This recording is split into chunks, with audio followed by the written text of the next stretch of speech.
दोस्तों इस वीडियो में आपको हम इग्नू का सिंगल सब्जेक्ट का ऑनलाइन एडमिशन फॉर्म भरकर दिखाने वाले हैं। अगर आप लोग इग्नू से सिंगल सब्जेक्ट का कोर्स करना चाहते हैं, किसी भी एक सब्जेक्ट से बीए या फिर बीकॉम करना, बीएससी करना चाहते हैं, तो आप लोग अपना ऑनलाइन फॉर्म भर सकते हैं। ऑनलाइन फॉर्म कैसे भरना है कंप्लीट इस वीडियो में आपको भरकर दिखाएंगे। सेम वीडियो को फॉलो करके आप लोग भी अपना फॉर्म ऑनलाइन इस तरीके से भर सकते हैं। मोबाइल फ़ोन से भी आप फॉर्म अपना भर सकते हैं। इसके लिए वेबसाइट ये है, इसका लिंक डिस्क्रिप्शन बॉक्स में मिल जाएगा। उस पर क्लिक करके आप इस वाले पेज पर आएंगे, फिर आपको देखिएगा click here for new registration, इस पर आप लोग क्लिक करेंगे और इसके बाद में आपको अपना रजिस्ट्रेशन कर लेना है।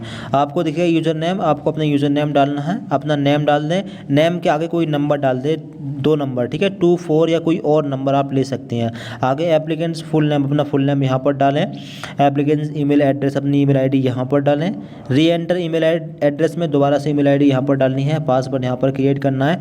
पासवर्ड कैसे बनाना है, अपना नाम, अपने नाम का पहला लेटर लेंगे कैपिटल, इसके बाद के सारे स्मॉल, ठीक है। इसके बाद में स्पेशल कैरेक्टर में हैज़, स्टार या @ ले सकते हैं। इसके बाद में कोई भी नंबर लेना है।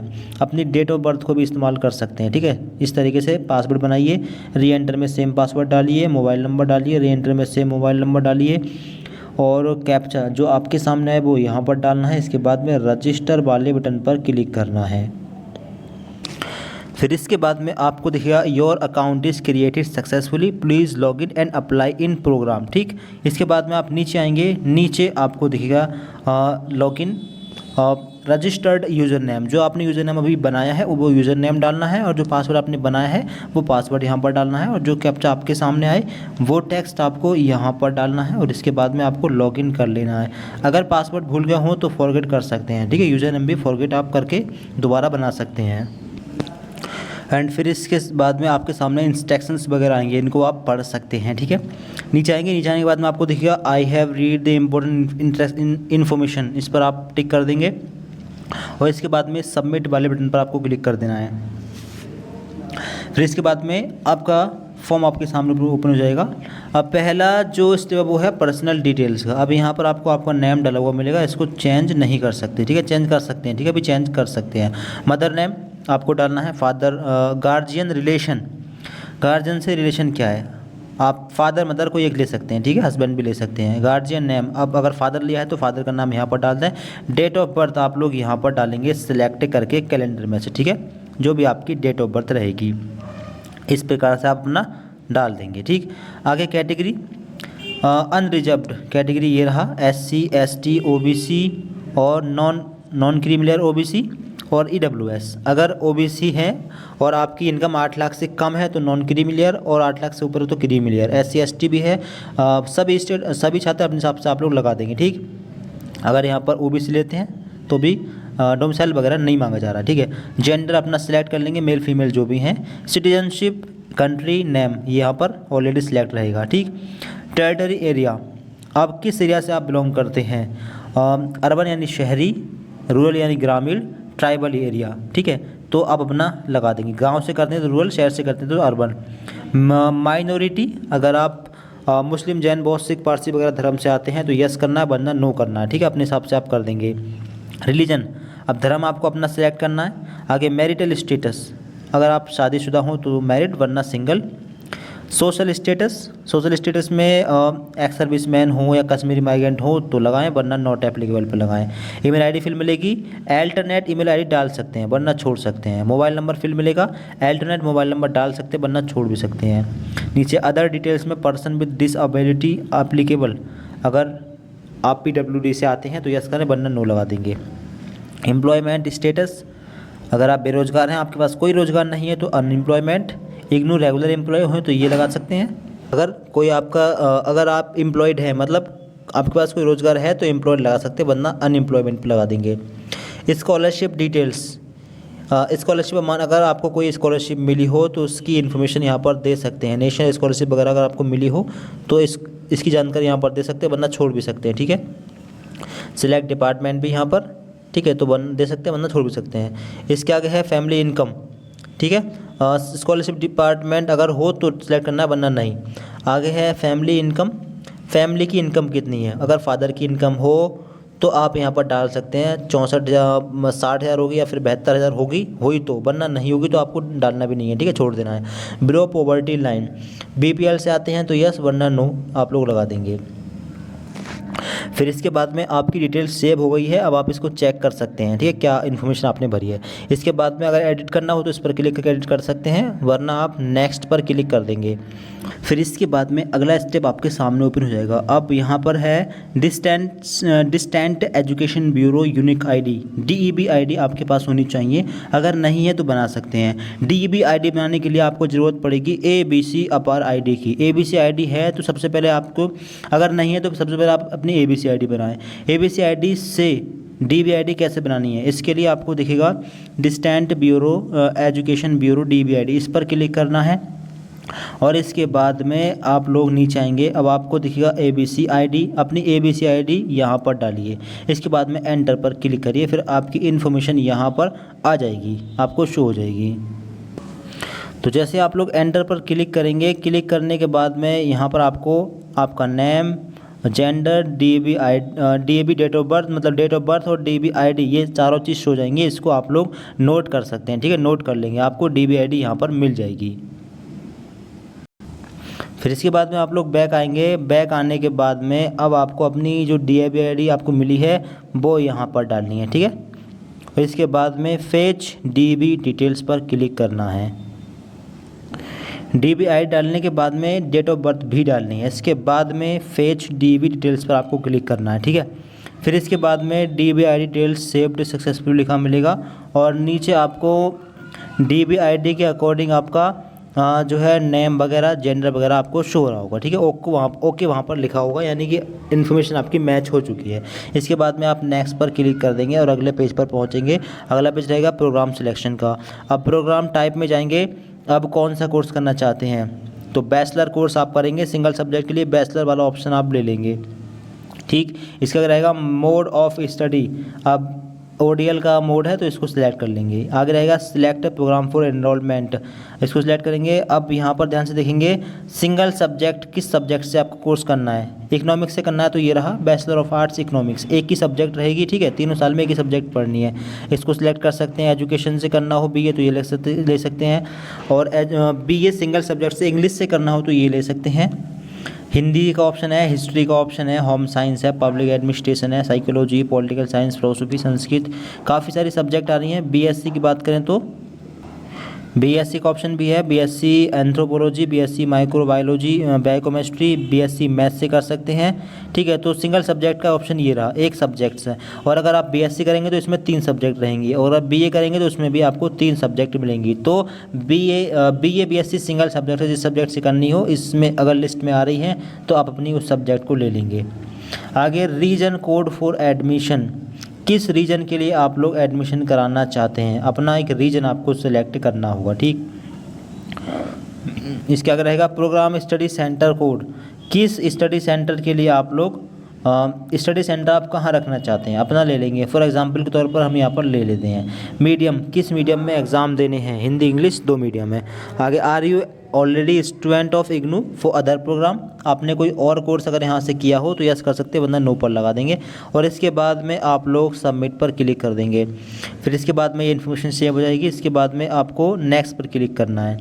फिर होगा आपको दिखेगा रिलेवेंट क्वालिफिकेशन 10+2 इसके लिए चाहिए और इक्विवेलेंट, तो इसको सिलेक्ट कर लेंगे। अब आगे है सिलेक्ट मेन सब्जेक्ट, अब 12th में आपके पास मेन सब्जेक्ट कौन सी थी वो आपको यहाँ पर डालनी है, ठीक। इसके बाद नीचे ईयर ऑफ पासिंग, 12th का ईयर ऑफ पासिंग डालना है, 12th आपने किस ईयर में कंप्लीट किया है। डिवीज़न डालनी है, 12th की डिवीज़न कितनी बनी है। परसेंटेज डालनी है, कितनी परसेंटेज मार्क्स आपको प्राप्त हुए हैं। बोर्ड कोड डालना है, 12th का बोर्ड कोड, यानी 12th का बोर्ड डालना है, कौन से बोर्ड से आपने 12th किया है। यूपी बोर्ड से क्या हो तो ये रहा BHSI board of high school and intermediate UP, ये रहा। अगर आपको आपका बोर्ड नहीं मिल रहा है तो आप not listed in this list, आप ये वाला ऑप्शन भी ले सकते हैं। आगे board roll number, 12th roll number डालेंगे, NAD ID हो तो डाल सकते हैं और सर्टिफिकेट ID हो तो डाल सकते हैं, वरना इनको छोड़ भी सकते हैं। इसके बाद में सबमिट पर क्लिक करके इसको सेव कर देंगे। और इसके बाद में इस इन्फॉर्मेशन को चेक कर सकते हैं। इसके बाद में आप फिर से नेक्स्ट पर क्लिक कर देंगे और अगले पेज पर पहुंचेंगे। Course selection for BA-FSU। अब first semester, third, second, third, fourth, six, 6 semester में आपको कौन कौन से पेपर पढ़ने हैं। यहाँ पर फिलहाल में 2 सब्जेक्ट का ऑप्शन आ रहा है, सॉरी 2 सेमेस्टर का ऑप्शन आ रहा है। यहाँ पर पहले एक ऑप्शन है स्टडी मटेरियल, पहले इसको देख लें। Study material type selection. आप स्टडी मटेरियल अगर प्रिंटेड फॉर्म में लेना चाहते हैं तो फिर आपको 15% एक्स्ट्रा फीस देनी है। अगर ऑनलाइन आपको सिलेबस लेना हो तो आप 15% आपका जो चार्ज है वो कम हो जाएगा। फ़ीस में से 15% चार्ज कम हो जाएगा। आपको PDF के थ्रू जो सिलेबस है वो प्रोवाइड करा दिया जाएगा। ठीक, आगे रहेगा course semester selection for semester 1। Semester 1 में आपको कौन कौन से पेपर देने हैं। कुछ जो कंपलसरी वाले हैं ये कंपलसरी है, इंट्रोडक्शन ऑफ स्टोरी वगैरह ये सिलेक्ट हो गई। Select enter disciplinary course. अब जो ऑप्शनल है उनमें से आपको पेपर लेना है। ठीक है, आगे स्किल एनहेंसमेंट कोर्स में से एक लेना है। आगे माइनर यहाँ से भी लेना है। ठीक है, सब्जेक्ट एक ही है, एक सब्जेक्ट के अलग अलग पेपर हैं। ठीक है, अब सेमेस्टर 2 में जो कंपलसरी वाले हैं वो ऑलरेडी सिलेक्ट हैं। जो ऑप्शनल है वहाँ पर सिलेक्ट करने का ऑप्शन आ रहा है, उनको आपको सिलेक्ट करना अपने हिसाब से, अपनी सब्जेक्ट के हिसाब से आपको लेना है। ठीक, कॉमन वैल्यू एडेड कोर्स भी लेना है। ठीक, इसके बाद में आप लोग सबमिट पर क्लिक कर देंगे। ये पेपर आपके सिलेक्ट हो चुके हैं 2 सेमेस्टर के। ठीक है, 2 सेमेस्टर के सिलेक्ट होंगे। ठीक है, हर साल में सबमिट पर क्लिक कर देंगे, इसको सेव कर देंगे, इन्फॉर्मेशन चेक कर लें। इसके बाद में नीचे आएँ और फिर से नेक्स्ट पर क्लिक कर दें। इसके बाद अपना एड्रेस आपको डालना है। लाइन 1 में एड्रेस डाल दें, लाइन 2 में पोस्ट ऑफिस तहसील डाल देंगे, सिटी डाल देंगे अपनी। Enter your address pin code, अपने एरिया का पिन कोड डालेंगे। फिर यहाँ पर अपने आप जो है इस पर क्लिक करेंगे तो अपने आप आपके पोस्ट ऑफिस ओपन होकर आएंगे। जैसे कि पिन कोड आप यहाँ पर देख पा रहे हैं। इसके बाद जैसे हम इस पर क्लिक करते हैं फिर यहाँ पर पिन कोड ओपन होकर आ जाएंगे। ठीक है, अपने एरिया का पिन कोड डालें। फिर इसके बाद में सिलेक्ट और नियरेस्ट पोस्ट ऑफिस पर क्लिक करेंगे तो आपके एरिया में जितने पोस्ट ऑफिस हैं वो सारे आ जाएंगे। फिर आपको अपना पोस्ट ऑफिस सेलेक्ट करना है। ठीक है, सिलेक्ट पोस्ट ऑफिस, जो भी अपना सिलेक्ट कर लीजिए। इसके आगे अपने आप पोस्ट ऑफिस सेलेक्ट करते ही आपका स्टेट और ज़िला सिलेक्ट होकर आ जाएगा। इसके बाद आप सबमिट पर क्लिक करके इसको सेव कर देंगे और फिर इसके बाद में इसको चेक करना है। चेक करने के बाद में नेक्स्ट पर क्लिक कर देंगे। अब आपको अपने डॉक्यूमेंट्स वगैरह अपलोड करने हैं। डॉक्यूमेंट्स में फ़ोटो अपलोड करना है। फ़ोटो 10 से 100 KB के बीच में होना चाहिए। सिग्नेचर भी 10 से 100 KB के बीच में होना चाहिए। JPG या JPEG 2 फॉर्मेट मांगे गए हैं। मैट्रिकुलेशन मार्कशीट और सर्टिफिकेट। मैट्रिकुलेशन यानी 10th की मार्कशीट यहाँ पर अपलोड करनी है। आगे 12th की मार्कशीट अपलोड करनी है। अदर 1 2 3 ये कई सारे ऑप्शंस आ रहे हैं, किसी भी एक में आप आधार कार्ड अपलोड कर दें, बाकी सारे को छोड़ सकते हैं, ज़रूरी नहीं है अपलोड करना। ठीक है, आपका फॉर्म सेव हो जाएगा। तो डॉक्यूमेंट कैसे अपलोड करने हैं, फ़ोटो का फ़ोटो खींच सकते हैं मोबाइल फ़ोन के कैमरे से, अगर मोबाइल फ़ोन से फॉर्म भर रहे हैं तो। और फिर इसके बाद में इसका साइज़ 60 या 70 KB कर लें, फिर सेव कर लें। फिर सेलेक्ट फाइल पर क्लिक करें, अपना फ़ोटो सेलेक्ट कर लें और सेलेक्ट करने के बाद में स्टार्ट अपलोड पर क्लिक करें। फिर आपका फ़ोटो जो है आपको शो हो जाएगा और अपलोड हो जाएगा। इसी प्रकार से अपने सारे डॉक्यूमेंट अपलोड करने के बाद में आप नीचे आएंगे। नीचे आने के बाद में नेक्स्ट पर क्लिक करके अगले पेज पर पहुंच जाएंगे। फिर इसके बाद में आपके फॉर्म का प्रीव्यू आपके सामने आएगा। आपने जो भी इन्फॉर्मेशन भरी है सारी आपको शो हो रही होगी, आप इसको चेक कर लेंगे। अगर किसी चीज़ में करेक्शन करना हो तो मॉडिफाई द सेक्शन, इस पर क्लिक करके उस सेक्शन में करेक्शन किया जा सकता है। नीचे आएंगे, अब नीचे आपको प्रोग्राम वगैरह शो होगा। ठीक है, नीचे आएंगे और नीचे आपको आपकी फ़ीस वगैरह भी शो हो जाएगी। फ़ीस कितनी है देखें, फ़ीस है आपकी 6000 रुपये।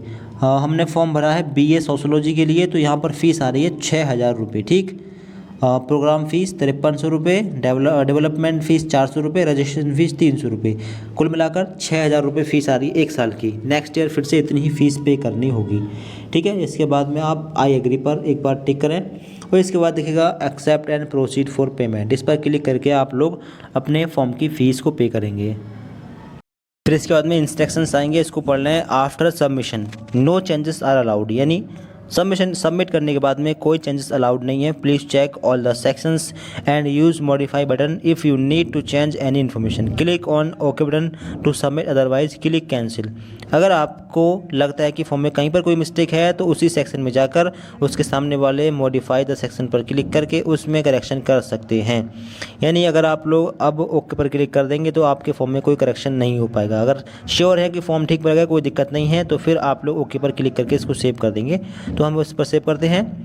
लिखा है कि if payment has been deducted from your account but the same is not updated in your application. अगर पेमेंट कट जाए और एप्लीकेशन जो फॉर्म आएगा उस पर अगर फीस शो नहीं हो तो क्या करना है, please check your payment status in my transaction.